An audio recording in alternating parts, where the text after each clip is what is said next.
So long story short, the charger in my Model Y is broken.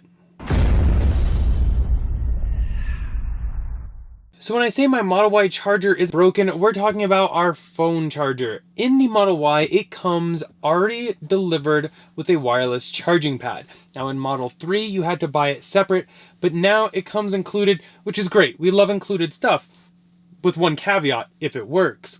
Now, if you have smaller phones, it should work.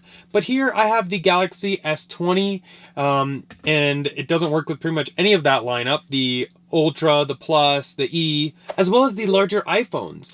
I don't know if it's like the coil placement is just not right, or maybe the coils aren't strong enough. Whatever it is, I can't get it to work on my phone. So originally I thought my charger was broken. So I had Tesla Mobile Service come out. They brought a new charger, same issue. Now if I plug in a USB-C to USB-C, because that's what my phone uses, into the outlet under the charging pad, it'll charge my phone. So I was like, that's weird.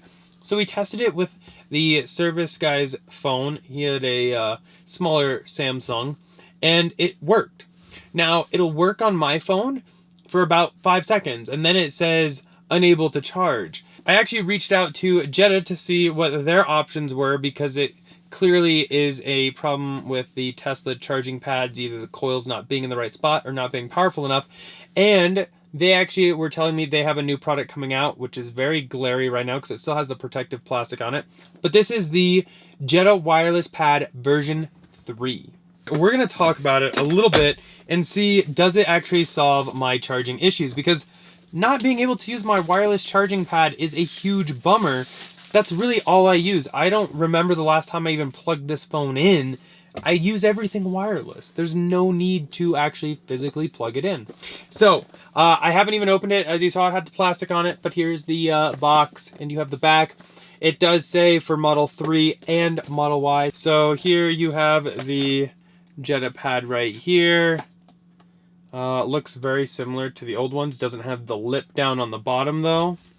So I want to talk real quick about the differences between the two. So here you have the V3 Jeda pad. Here is the previous edition. You can see that one has the bottom thing. Both have that very distinctive red back and everything like that. But the biggest difference is actually going to be internal.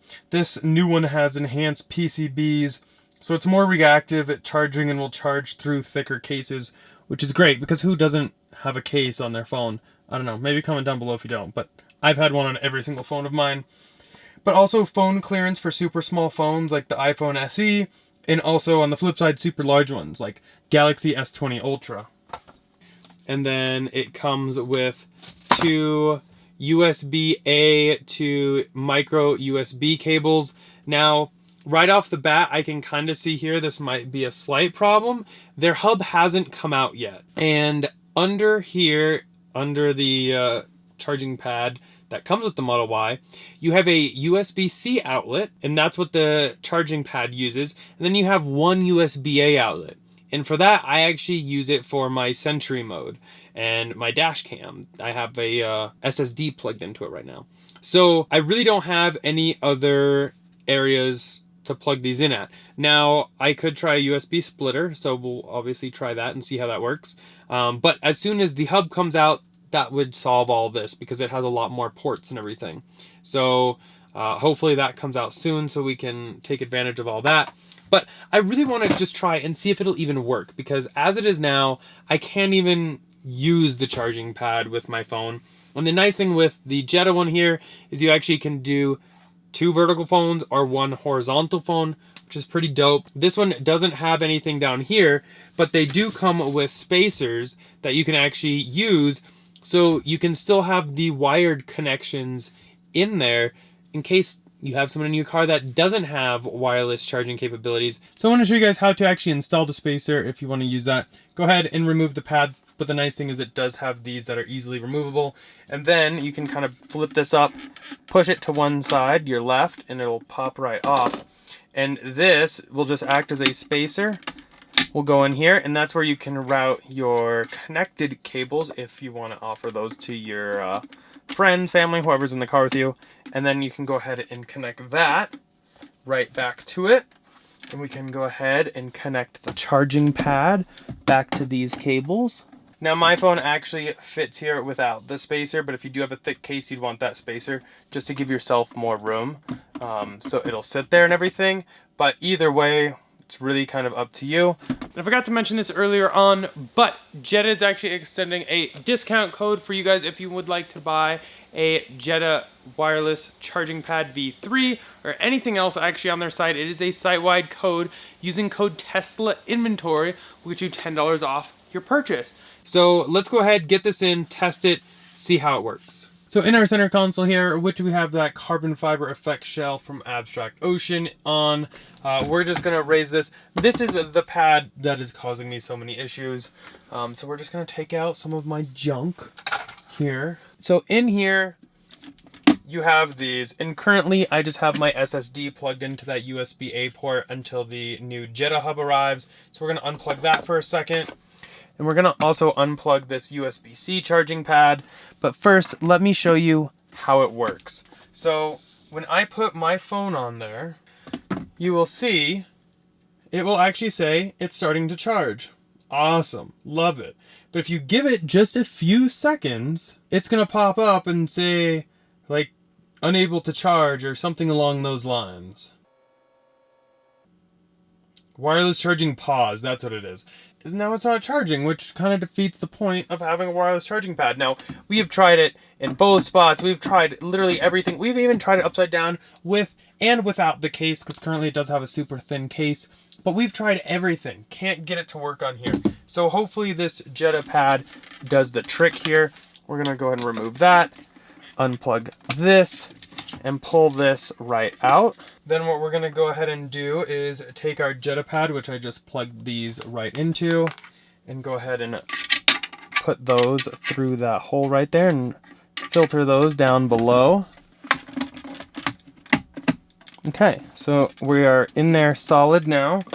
We'll go ahead and snap this into place like it was. Again, if you want to use the spacer, you more than welcome can. It's really up to you. And I'm gonna go ahead and use this little, it's just an Anchor USB 3.0 data hub for now, so that I can plug this into the USB-A, hopefully get power to both chargers as well as my SSD, so that I can make sure that I have my Sentry and dash cam recording and all that. And then as soon as that hub comes out, we'll go ahead and swap over to that. Just looks way cleaner, so you can see we're getting power there. We'll go ahead and plug both of these in. Go ahead and plug this in. Make sure we are, in fact, getting Sentry and dash cam and everything. Let's look. Hopefully that pops up that it recognizes it. There we go, perfect. So now that we are guaranteed that all that is working, we can go ahead and pop this back down and make sure that we are going to stay charging this time. So we'll give it a few seconds. Currently it's at 73%. So as you can see, bumped up to 74.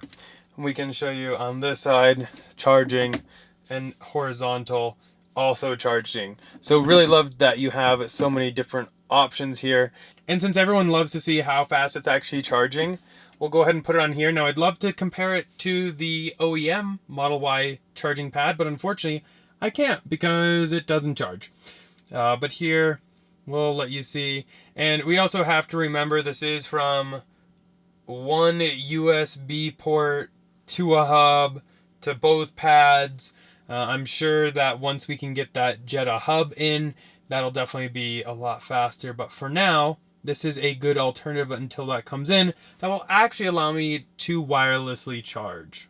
So some final thoughts on the Jeda Hub version 3. The fact that it will charge my phone, love it. Unfortunately, the Tesla version doesn't for some reason. I don't know, maybe we'll have to crack into it, see where everything's located. If you want to see something like that, we'll open this and we'll open a Jeda pad and compare them. Definitely comment down below if that's something you want to see. Really wish the hub was out so that I could pair it with that. Right now we're just using that USB hub, which will work in the interim, but we should definitely see faster charging rates with that actual Jeda hub. And then we don't have to worry about kind of having a cluster of wires down here and our SSD so exposed because it has a nice little compartment for it to sit in. So definitely looking forward to that If you are interested in any of these, we'll link them all down below and you can check them out for yourself.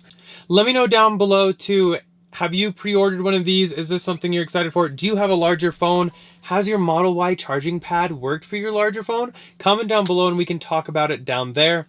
As always though, huge thanks to our channel sponsor Abstract Ocean. If you're looking to accessorize your Model S, X3 or Model Y much like this one, definitely check them out. I'll link it down below, and using code Tesla Inventory will get you 15% off of your first purchase. My two must-have accessories are definitely going to be a center console wrap, or even this carbon fiber effect shell that we have in this one. It really helps protect that piano gloss black material that Tesla uses from any fingerprints, scratches, pretty much anything, because if you look at it, you'll probably scratch it. As well as a matte screen protector, it really helps cut down any glare from the sun, and it has an oleophobic surface which actually will resist oil from your fingerprints and make it a lot easier to clean. That way you don't have to see all those little smudges every time, because those can get really annoying. But yeah, definitely go ahead and check them out, all listed down below. As always though, thumbs up if you enjoyed that video. Go and click here to subscribe here for some other ones, and we'll see you guys in the next one. Bye.